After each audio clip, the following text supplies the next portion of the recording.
잘 지내셨습니까? 예.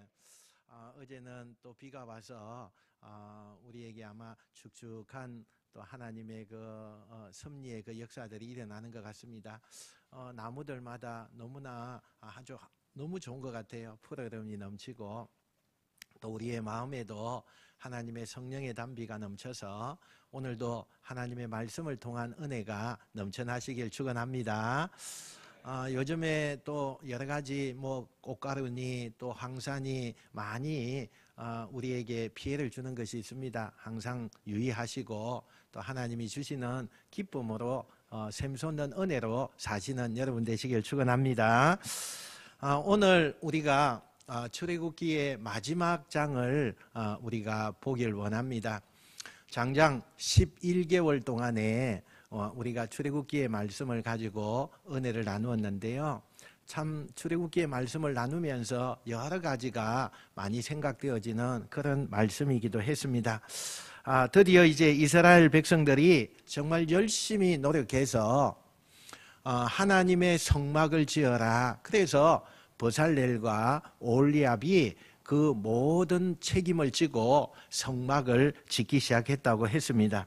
그리고는 이제는 성막을 다 완성한 다음에 모세에게 보고하니까 모세가 하나하나 다 다시 검사를 하는 거예요.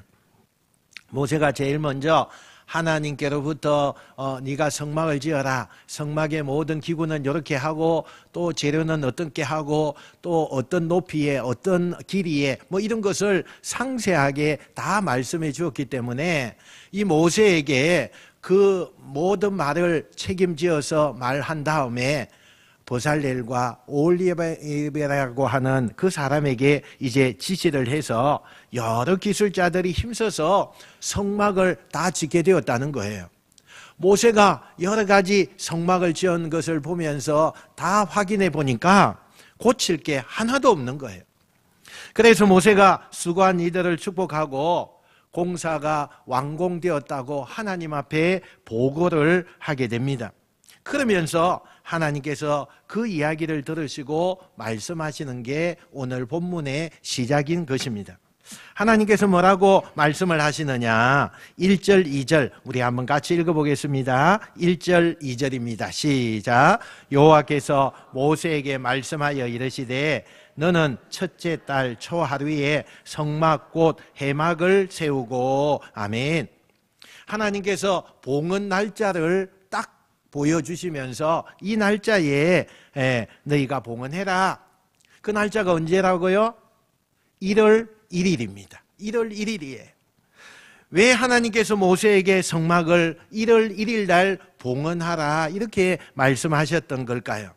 여러 가지 다양한 해석의 학자들이 이야기한 말씀이 많이 있었습니다. 제가 이것저것 다 찾아보니까 여러 견해가 있어요.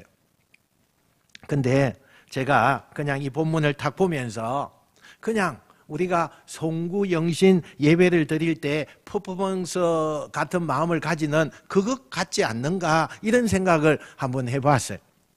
한 해를 마무리하고 새로운 한 해를 우리가 시작할 때에 그 송구영신 예배가 우리에게는 지나간 한 해는 우리가 어쨌든 감사함으로 하나님이 이만큼 인도해 주셨으니까 너무 감사합니다. 그러면서 우리가 마무리하는 거고 또 영신 예배는 우리가 어떻게 해요? 이제 앞으로 되어질 1년 동안을 하나님 앞에 맡깁니다. 그러면서 새로운 마음을 가지고 인생을 시작하는 거. 그런 것이 송구 영신 예배의 퍼포먼스 아닙니까? 그래서 아마도 1월 1일 날 성막과 함께 지난 과거에 머물지 말고 새로운 한 해를 인생을 시작해봐라 라는 의미로 하나님께서 이렇게 날짜를 정해주시지 않았나 이렇게 한번 생각을 해보기도 합니다. 드디어 1월 1일이 되었습니다. 동이 트고 나팔이 길게 울리기 시작합니다. 모세와 백성들이 아침에 움직이기 시작해요. 그리고 한쪽에는 울타리를 치고 또 한쪽에는 성막 건물을 세우고 건물이 세워지자 그들이 준비한 성막 안에 들어갈 그 기물들 다 만든 것을 하나하나 그렇게 자리에 배치하기 시작합니다. 이제 모든 절차가 다 끝나고 드디어 모세가 두 손을 높이 들었어요. 그리고 하나님, 우리가 지은 이 성막을 하나님께 바치오니 하나님이여 받아주시옵소서, 봉헌 기도를 시작하게 됩니다. 이렇게 모세가 하나님이 드린, 하나님 앞에 우리가 드린 이 건물을 하나님 받아주시옵소서 이렇게 기도를 딱 드리고 났는데 놀라운 일이 일어나기 시작합니다. 오늘 본문 34절, 35절 우리 한번 같이 읽어보겠습니다. 시작. 구름이 해막에 덮이고 여호와의 영광이 성막에 충만하며 모세가 해막에 들어갈 수 없었으니 이는 구름이 해막 위에 덮이고 여호와의 영광이 성막에 충만함이었으며. 아멘. 하나님, 이 건물을 받아주시옵소서 이렇게 말하는 순간에 하나님이 구름을 그 성막에 덮이게 하더니 하나님의 임재가 빛으로 그 성막에 나타나기 시작했다 이렇게 말해요. 얼마나 그 광경이 장엄했는지 모세조차도 성막 안에 들어갈 수 없었던 거예요. 여러분, 어느 누구도 접근하지 못하도록 하나님께서 만드신 이 장엄한 것을 우리가 한번 생각해 보세요. 얼마나 장엄하고 얼마나 두려운 마음도 생길 정도로 하나님의 임재가 나타나는지요. 그 강력한 임재가 그곳에 임하니까 누구도 감히 그 건물에 접근하지 못하도록 만들었다 이렇게. 도대체 이게 무슨 뜻일까요? 우리가 어린이들 보면요, 너무 자기가 갖고 싶은 것을 막 엄마 아버지에게 졸르고 해서 그 어린아이가 자기가 진짜 갖고 싶은 것을 가지게 됐어요. 그때 이 어린아이의 행동은 어떻게 되죠?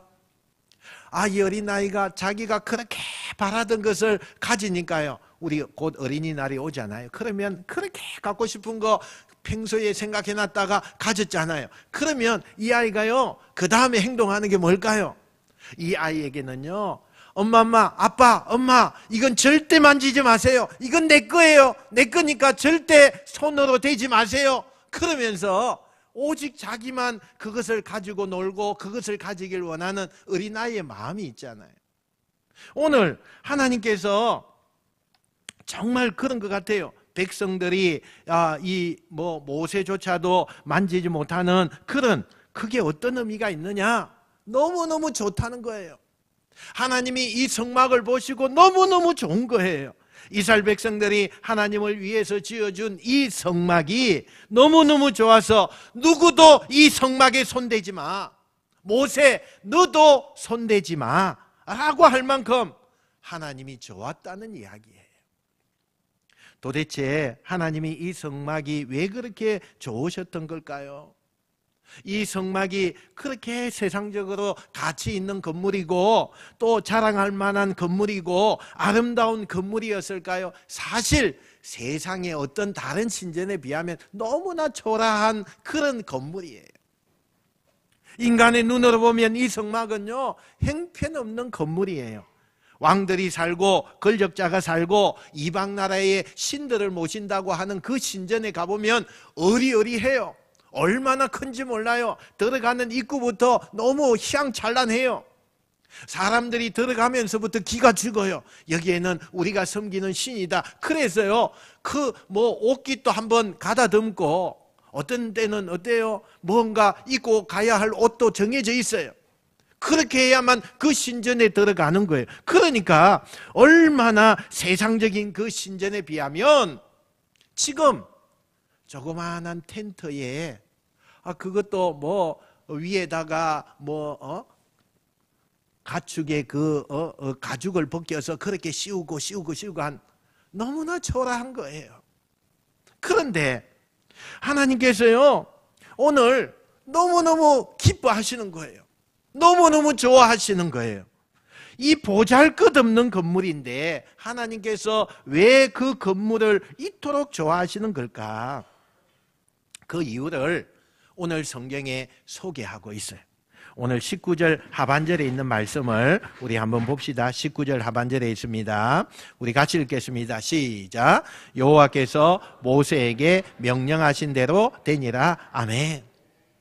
여러분, 여호와께서 모세에게 명령하신 대로 되니라. 이 표현은요, 정확하게 성경에 보니까 7번이 나와요. 뜻은 같지만 말은 조금 바꿔서 쓴 표현까지 하면 8번이 등장해요. 그러니까 이 말은 이스라엘 백성들이 성막을 어떻게 지었다는 거예요? 하나님께서 원하시는 대로, 하나님이 말씀하신 대로 성막을 지었다는 거예요. 여러분, 하나님이 다른 건물이 아닌 별 볼 일 없고 초라한 텐트에 왜 하나님이 임재하셨어요? 왜 하나님이 그것이 너무너무 좋았어요? 왜 하나님께서 너무너무 기쁘게 받으셨어요? 그렇게 기쁘게 받은 것은 하나님이 말씀하신 대로 그 성막이 지어졌기 때문이에요. 특별한 게 없어요. 무슨 하나님의 임재를 나타내기 위해서 이 건물을 짓느라고 다른 어떤 특별하게 뭔가를 써서 그렇게 한 것이 아니에요.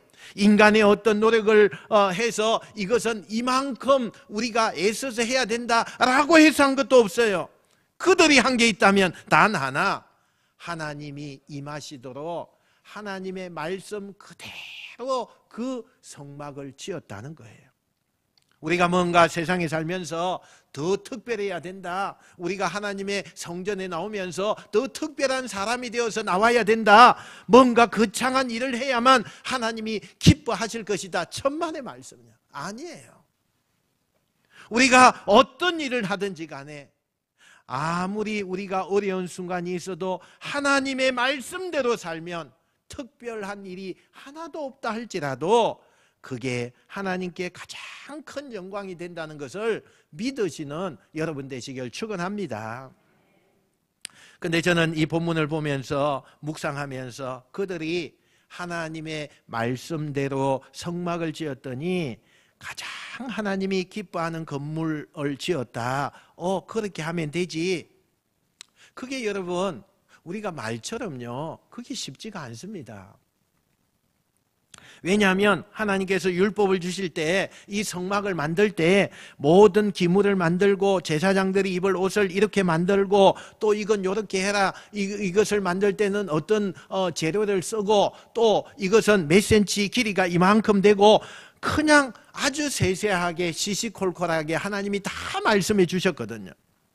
그런데 그럴 때마다 모세가 하나님이 말씀하시는 것을 하나하나 기억하면서 다 동의가 되었을까요?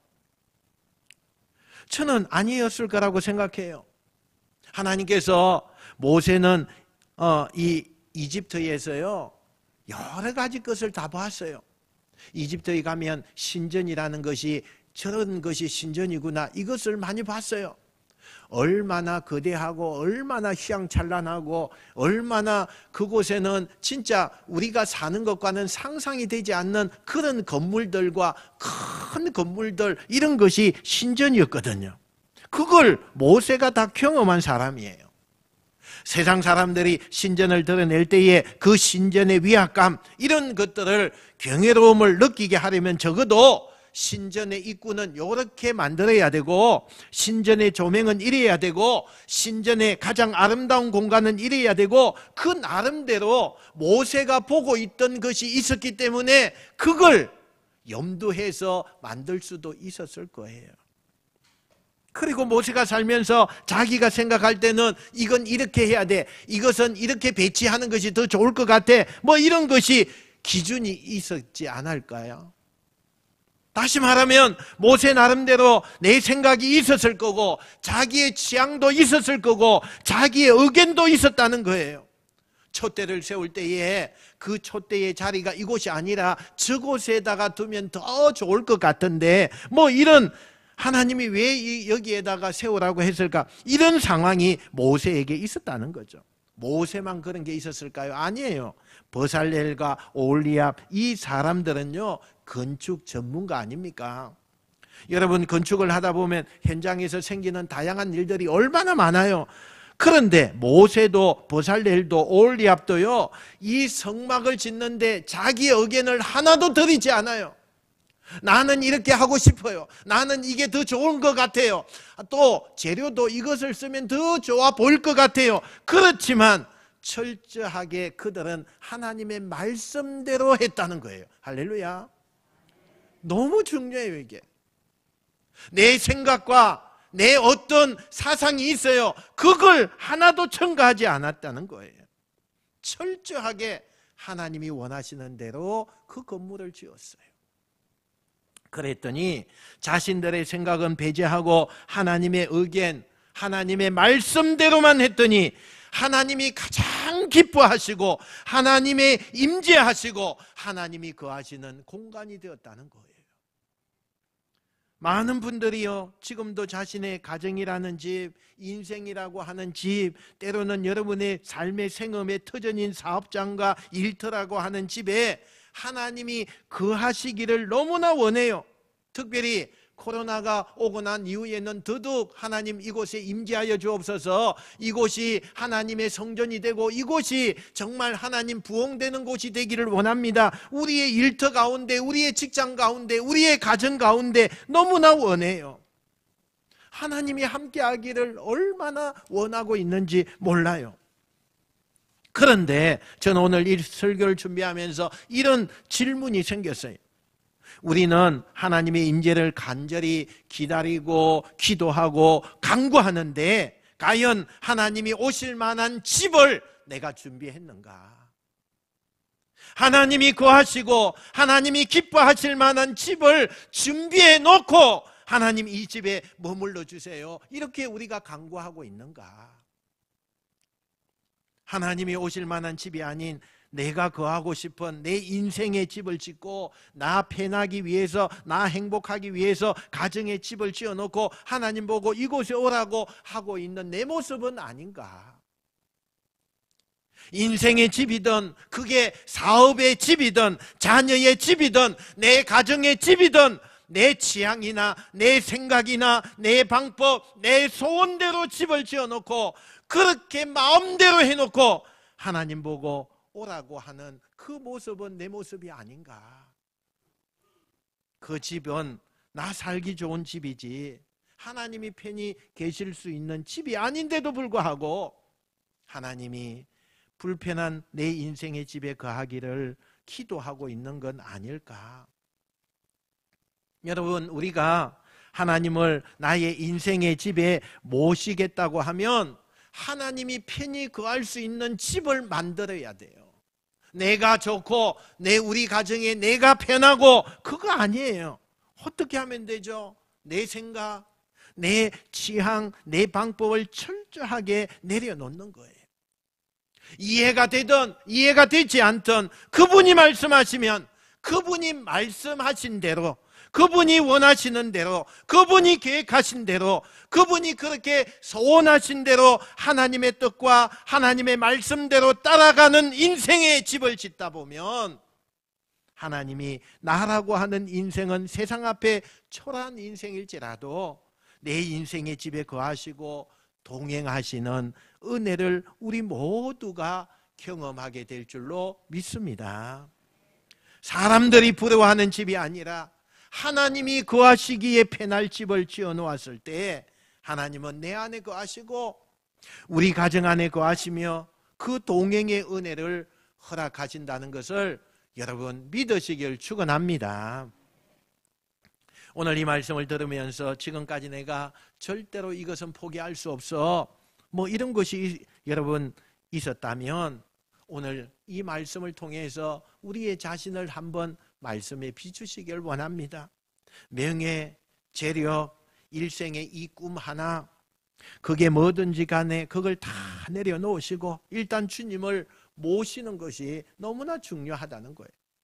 그러면 주님께서 그때에 내 인생길을 열어주실 거고 시대마다 그때마다 내 인생의 가장 좋은 방법으로 인도해 주실 겁니다. 하나님의 동행을 경험하면 하나님이 얼마나 기뻐하시는가, 하나님이 우리에게 주시는 복이 얼마나 가득한가를 경험하게 될 것입니다. 이런 은혜가 여러분에게 나타나시길 축원합니다.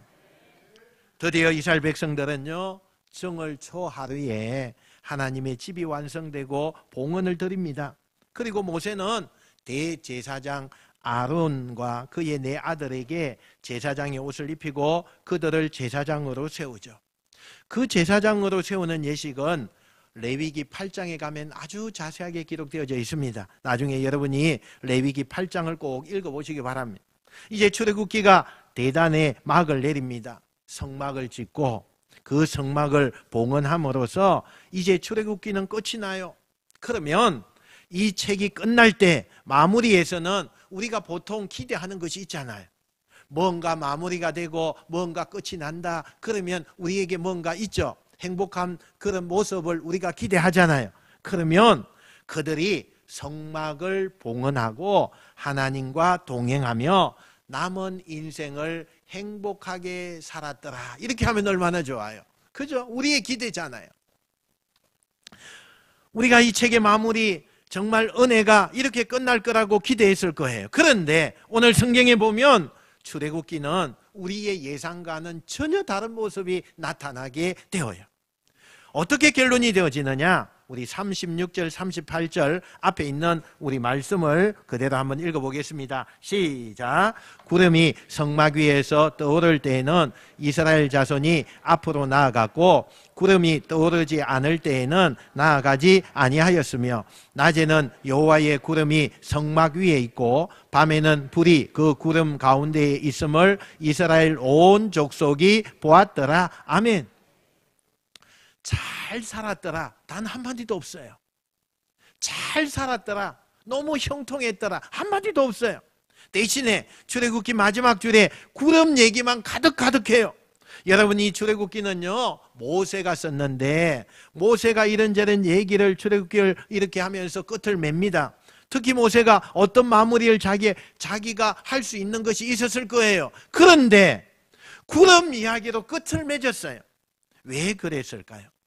저는 모세가 이 구름 이야기로 결론을 내고 이 책을 끝맺은 것은 이스라엘 백성들에게 뭔가 메시지를 주고 싶은 것이 있었다고 생각을 해요.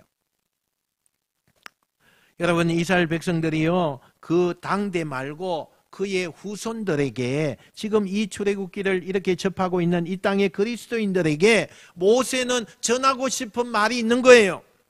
그게 뭘까요? 저는 그게 뭘까? 한 주간 계속적으로요 묵상을 했어요. 도대체 그게 뭐가 있을까? 모세가 왜 구름 이야기를 하면서 그렇게 끝을 맺을까? 그냥 이스라엘 백성들이 그 성막을 다 짓고 너무너무 하나님의 복을 받고 행복했더라 이렇게 하면 좋았을 텐데 왜 구름 이야기들로만 이렇게 가득 채워놓았을까? 제가 한 주간 묵상하면서 한 3가지 정도 생각을 했습니다. 첫 번째는 우리 인생이 잘 먹고 잘 사는 것보다 더 중요한 것이 있다라는 거예요. 우리가 인생을 살아갈 때에 잘 먹고 잘 사는 거 우리 목표 아닙니까?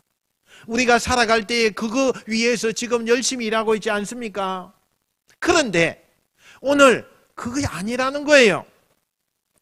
낮에는 우리가 보니까 그들이 잘 먹고 잘 살았다 이렇게 하면은 가장 좋은 줄 우리가 알지만 그것보다 더 중요한 얘기가 있다는 걸 암시하는 거예요. 그게 뭐냐? 2번째, 3번째 메시지인 거예요. 2번째가 뭐냐? 하나님은 단 한순간도 이스라엘 백성들을 버리지 않으셨다는 거예요. 하나님은 단 한순간도 우리 교회 부강교회 교인들을 버리지 않았다는 거예요. 할렐루야. 너무 중요한 거예요. 낮에는 구름 기둥으로 밤에는 불 기둥으로 심지어 이스라엘 백성들이 하나님 앞에 범죄했음에도 불구하고 하나님은 떠나지 않아요. 하나님이 늘 그 백성들과 함께 하시는 것을 모세가 증거하는 거예요. 여러분, 구름 기둥과 불 기둥이 제가 예전에 하나라고 그랬죠. 하나라고 그랬어요. 구름 기둥이 따로 있고 불 기둥이 따로 있고 아니라고 했잖아요. 하나예요. 여러분, 그냥 하늘에 구름이 떠 있는데 이건 낮에는요 태양을 가려주어서 시원하게 해주었고 밤에는 그 구름이 기둥이 되어서 그것이요 따뜻하게 불기둥으로 변해서 그 이스라엘 백성들을 지켜주었다는 거예요. 하나님이 낮에나 밤에나 어디를 가든지 그들을 떠나지 않고 그들과 함께하고 계신다는 것을 이 모세는 그 백성들에게 그 후손들에게 이걸 전하고 싶은 거예요. 세 번째는요, 이 구름을 강조한 이유는 저는 출애굽기의 가장 핵심 포인트가 이 세 번째라고 생각해요. 이 구름을 모세가 마지막에 강조한 이유는 하나님과의 만남은 어제 오늘로 끝나면 안 된다는 거예요. 하나님과의 만남은 어제 오늘로 끝나는 것이 아니라 내일도 앞으로도 계속 이어져야 된다는 거예요. 여러분, 조금 전에 말씀하신 대로 성막에 하나님이 엄청나게 놀라운 모습으로 임재하셨어요. 그런데 하나님은 그 놀라운 임재, 하나님의 백성들이 그것을 보고, 그 임재를 보고, 야, 이제 다 끝났구나, 그거 아니었어요. 한 번의 엄청난 체험으로 그들이 놀라워하는 것으로 만족하지 않았어요. 앞으로도 계속 구름 기둥을 보면서 날마다 행진하게 해서 계속 구름만 볼 수 없도록, 구름만 볼 수 있도록, 그래서 그 구름을 통해서 하나님을 만날 수 있도록 하신다는 거예요. 여러분, 이스라엘 백성들이 지금 광야를 지나가면서 원하든 원치 않든 구름 기둥을 볼 수밖에 없어요. 그 구름 기둥이 가는 대로 따라가야 되고, 그 구름 기둥이 멈추면요, 거기에 멈춰야 돼요. 하나님이 날마다 인도하시는 그 구름 기둥이 자신들의 길잡이가 되어서 그래서 가는 곳마다 형통하게 된 거예요. 그런데 여러분, 원치 않았을지라도 강제적으로라도 날마다 이 구름 기둥이 자신들을 인도했기 때문에 그 광야의 무서운 곳에, 그 광야에 물도 없는 곳에, 그 광야에 음식도 없는 곳에서 안전하게 지냈을 뿐만 아니라 그들이 다 그곳에서 한순간도 하나님의 보호 아래에 있었기 때문에 위험에 처하지 않았다는 거예요. 정말 중요한 게 뭐예요? 하나님을 계속 만나셔야 된다는 거예요. 모세는 당대의 이스라엘 백성들에게, 그의 후손들에게 이 이야기를 해주고 싶은 겁니다. 날마다 하나님을 만나라는 거예요. 오늘도 눈을 뜨면 저 하늘에 우리와 함께 하시는 구름으로 역사하시는 하나님을 보면서 인생을 걸어가라는 거예요. 밤이 되면 아무것도 할 수 없는 절망과 흑암 같은 그런 인생 앞에서 우리를 비추시는 불빛과 같은 하나님을 바라보며 그 밤을 지새우는 것, 이 말을 전하기 위해서 모세는 구름 이야기로 마무리를 지은 거예요. 저는 모세가 마지막 말을 하려고 했던 이 메시지를 기억해야 된다고 생각합니다. 하나님께서 광야의 이스라엘 백성들에게 구름 기둥과 불 기둥으로 늘 함께 하셨던 것처럼 지금도 우리들에게 다양한 방법으로 또 다른 구름 기둥으로 함께 하신다는 것을 여러분 믿으셔야 돼요. 그때는 하나님께서 구름 기둥과 불 기둥으로 이스라엘에게 임재하시고 함께 하셨다면, 지금은 하나님이 우리를 예배를 통한 구름 기둥을 가지고 계시고 큐티를 통한 구름 기둥을 통해서 우리의 일상과 우리가 살아가는 삶의 작은 기적들의 그 구름 기둥을 통해서 하나님이 우리에게 계속 말씀하고 계신다는 것을 믿으시길 축원합니다. 하나님과 동행하는 방법을 가르쳐 주시는 거 아닙니까? 여러분, 하나님과 동행하는 건 내가 눈을 들어서 저 위를 바라보는 거예요. 하나님과 동행하는 방법은 하나님이 임재하신 그것은 내가 그걸 목격하는 거예요. 그 구름을 바라보면서 그들이 광야를 걸어간 건 뭘 말하는 걸까요? 우리 인생의 결정권이 그분에게 있다는 거예요. 내가 결정하고 내가 어떤 것을 판단하는 것 같지만 우리의 결정권은 하나님께 있습니다. 믿으시기 바랍니다. 그러므로 그분을 보셔야 돼요. 그분에게 물어야 되죠. 그분을 만남을 가져야 되죠. 사람의 본성은요, 내가 앞서고 싶어 해요. 사람의 본성은요, 제가 시골에 우리 집이 있는데요, 우리 집이 다 무너졌어요. 하다 집에 이제 살지 않으니까. 그래서 집을 무너뜨렸어요. 무너뜨렸는데 여러분 가만히 놔두면 얼마나 그 평지가 좋을 것 같잖아요. 한번 가보니까 잡초가 얼마나 많이 났는지 제 키보다 더 커요. 이야, 그거 베는데도요 시간이 꽤 걸렸어요. 여러분, 우리가 가만히 놔두면 우리의 심성이 착한 것 같죠? 우리는 하나님 잘 바라볼 수 있는 것 같죠? 천만의 말씀요. 하나님 안 봐요. 세상에 어떤 제약된 것만 계속 생각한다니까요. 죄를 짓고 또 짓고 또 짓고요. 그렇게 되어져요. 가만히 놔둬보세요. 내가 너무 선하게 살고 아름답게 살고 좋은 건 내가 진짜 하나님 앞에 영광 돌리는 일 많이 할 것 같죠? 아니라니까요. 절대로 그렇게 되지 않아요. 가만히 놔두면 죄 짓는 데 앞장서고요. 내 본성이 내가 앞서가기를 원해요. 내가 뭔가 하나님 제끼고 올라가기를 원한다니까요. 그게요, 우리 인간의 본성이에요. 그러다 보니까 하나님을 만나지 않으면 우리는 죄악 가운데 거하게 돼요.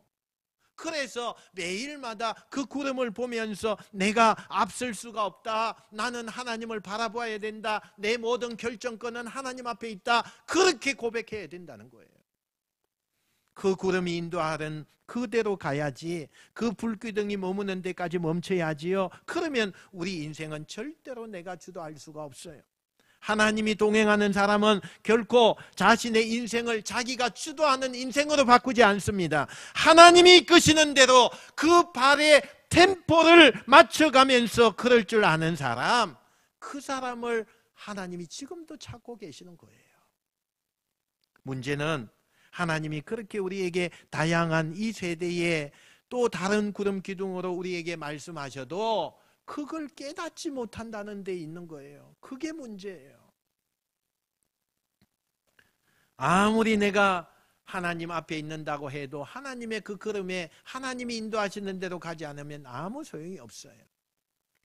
우리를 인도하기 위해서 다양한 방법으로 우리에게 임재하시고 역사하시고 우리를 이끄시는 하나님을 내가 외면하고 내가 정말 가려고 하는 것에 하나님이 없으면, 그러면 여러분, 하나님과 나는 별개예요. 아무 소용이 없어요.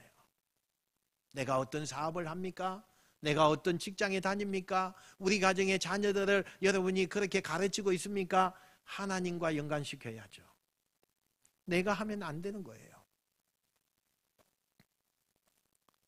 여러분, 하나님과의 만남을 날마다 이어가야 돼요. 하나님은 단 한 번의 엄청난 기적, 이것을 보고 끝내는 것이 아니에요. 우리는 하나님과 날마다 그 걸음의 템포를 맞춰가야 돼요.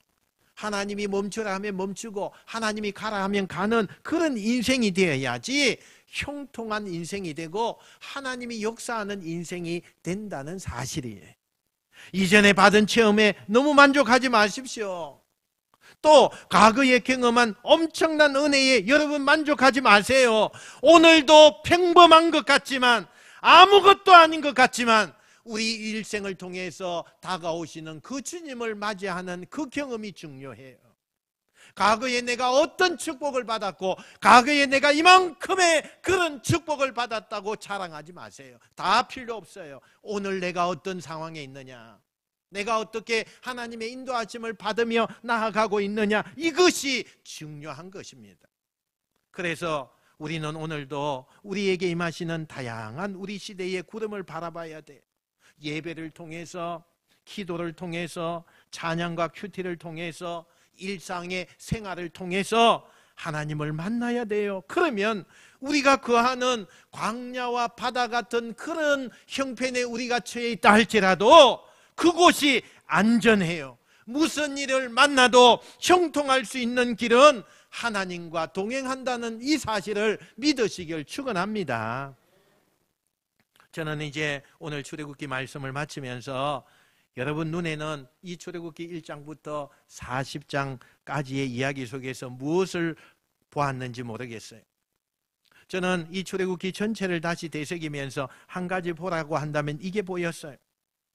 하나님이 당신의 약속을 잊지 않으시고 당신의 백성을 사랑하셔서 그 약속을 지키기 위해서 우리에게 오셔서 우린 그 오신 주님, 그 하나님을 만났다는 사실이에요. 우리가 하나님을 찾으면요, 우리가 하나님 찾을 수가 없을 거예요. 그런데 우리의 연약함, 우리의 제약된 모습, 이런 것이 다 있음에도 불구하고 하나님이 우리를 찾아오신 거예요. 그래서 내가 문만 열면 하나님을 만나는 역사가 일어났다는 사실이에요. 하나님이 우리에게 약속을 지키기 위해서, 우리가 잘못해요, 우리가 등 돌려요, 외면할 때가 얼마나 많아요, 타락한 그 모습이 얼마나 많아요. 그러나 하나님은 그 약속을 지키기 위해서 우리에게 오신 하나님, 그걸 우리가 하나님의 은혜라고 불러요. 우리가 오후에 은혜 받은 찬송가 대회가 있잖아요. 제가 들리는 소문으로는 찬송가, 은혜 받은 찬송가 대회에 신청한 사람이 별로 없습니다, 이런 소리가. 여러분, 얼마나 우리 신앙 간증 고백할 게 많아요. 정말 내가 어려웠을 때, 힘들 때에, 내가 정말 낙심되고 앞이 캄캄했을 때에 이 찬송을 부르면서 하나님이 힘을 주시고 그것을 해결해 주신 그런 일들이 얼마나 많아요. 한번 생각해 보세요. 너무너무 많아요. 그냥 지나지 않아요. 하나님은 우리에게 찬송을 받으시고 하나님은 우리에게 그 기도의 간구를 들으시는 거예요. 그래서 제가 오후에 짧은 말씀이지만 기도와 찬송, 이렇게 제목을 붙였어요. 어쩌면 우리가 이 출애굽기를 공부하는 동안에 우리는요, 코로나19라는 것이 우리 가운데 있었어요. 수많은 가정들이, 수많은 젊은이들이, 수많은 성도들이 일터를 잃고 경제적인 광야의 한복판에 우뚝 서는 일들이 일어났다고요. 어디로 가야 할지 알지 못하는 그 절망의 광야 한복판에서, 그래서 이 출애굽기는요, 더 많은 우리에게 은혜를 줬는지도 몰라요. 내가 잘해서 하나님이 동행해 주시는 것이 아니라 하나님이 약속한 것을 지키기 위해서 우리에게 찾아오시는 그 은혜, 그 은혜의 하나님을 우리가 경험하고, 그 은혜의 하나님 앞에 이제는 이례적인 만남이 아니라 우리는 앞으로도 하나님을 만날 것이고, 우리의 생활 여전히 그 어려운 생활 가운데서도 하나님을 만나면서 기적의 하나님, 은혜의 하나님, 놀라운 하나님의 사랑을 입는 여러분 되시기를 주님의 이름으로 축원드립니다. 동행이 광야를 이깁니다. 하나님의 동행하심이 우리의 어려움을 이깁니다. 이 말씀이 여러분에게 현실이 되시기를 주님의 이름으로 축원드립니다. 축원드립니다.